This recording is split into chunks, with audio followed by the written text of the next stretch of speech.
So, in the United States, we have a definite different view of royalty than, say, the British, right? We all know that they have a queen and we have a president, and honestly, right, the biggest difference is we elect the president. We don't have a queen or a king. We have a president. We elect that man, and that man changes every 4 to 8 years or however the vote goes, right?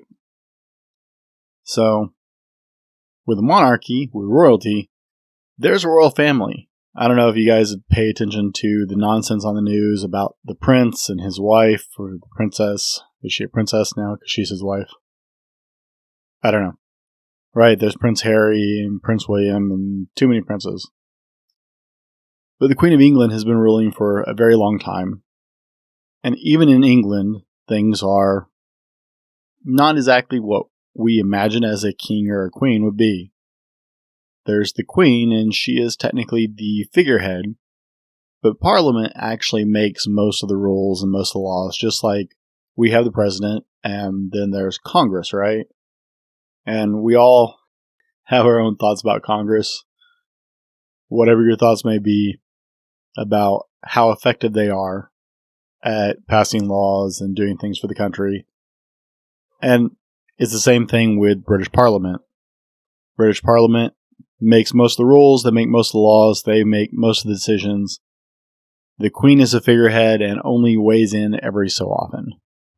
That's how royalty really works in Great Britain, and in other parts of the world it's very similar. There are kings. I've been reading stories recently about the king of,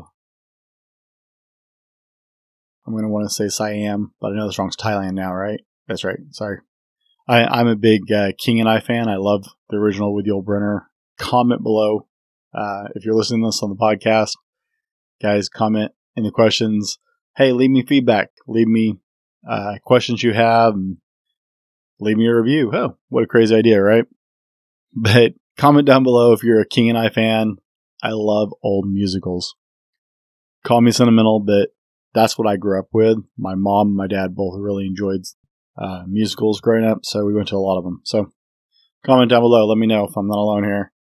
But we have a fascination with royalty, right? And there's a king of Thailand recently I've been reading about because his consort got in trouble last year and he disowned her, and now she's back in his good graces. I don't understand. Royalty is not a new thing. The idea of kings is as old as history itself. There's always been some kind of ruler. And the Americans, us Americans, I should say, we eat it up. I see the tabloid news all the time covering Prince Harry and what's-her-face and Prince. No, it's not Edward. I don't know. See, that's how much attention I actually pay, guys. I love tabloid aisles in the supermarket because that's my flash of stupid news for the week. I had to censor myself. This is a family-friendly podcast. I had to censor myself there. That's my flash of news stupidness.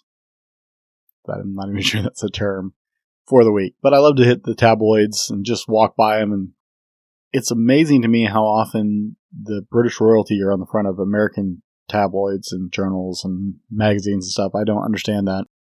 But we seem to be fascinated with this idea of a king or a queen or royalty. All the way down to movies, right? If you look through our movies, there are tons of movies about royalty. So let's get into the body of this, shall we? First thing I want to say is, we touched on it. There are major misconceptions about how royalty works. Modern royalty, even old royalty.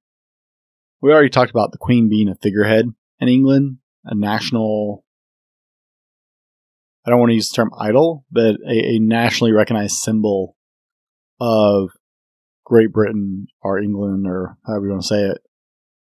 She's actually recognized in dozens and dozens of countries as the main countries around the world as the main figurehead.